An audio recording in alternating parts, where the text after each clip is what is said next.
L'épidémie de coronavirus progresse dans le monde. Mardi, le nouveau coronavirus a fait son apparition dans 4 nouveaux pays, l'Autriche, la Suisse, la Croatie et l'Algérie.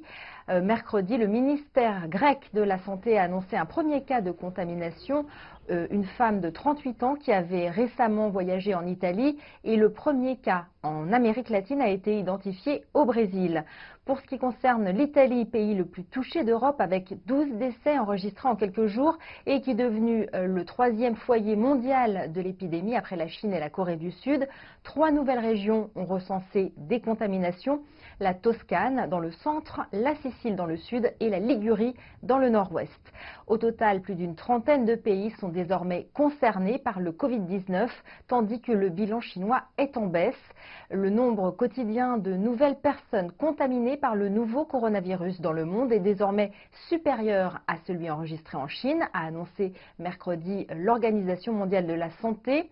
Tous les pays s'activent donc à la mise en place de mesures visant à éviter l'épidémie sur leur territoire. En France, où le ministre des Solidarités et de la Santé se félicitait lundi que plus aucun patient n'était hospitalisé, 2 nouveaux cas ont été confirmés mardi et 3 nouveaux cas sont venus s'ajouter mercredi. Parmi eux, une personne est décédée dans la nuit de mardi à mercredi. Il s'agit d'un homme français de 60 ans testé en urgence mardi 25 février à l'hôpital de la Pitié-Salpêtrière à Paris.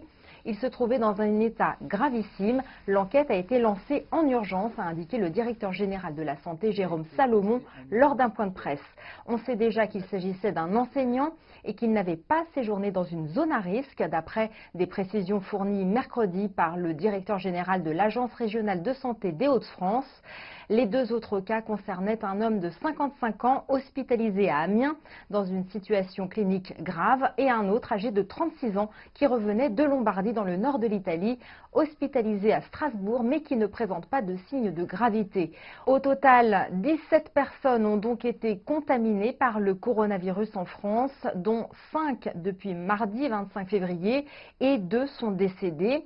Les chefs de partis représentés au Parlement, les présidents de groupes parlementaires et les présidents d'assemblée sont conviés ce jeudi 27 février à 8h30 par le Premier ministre Édouard Philippe afin de faire un point sur la situation liée à l'épidémie, d'après une information fournie par Matignon.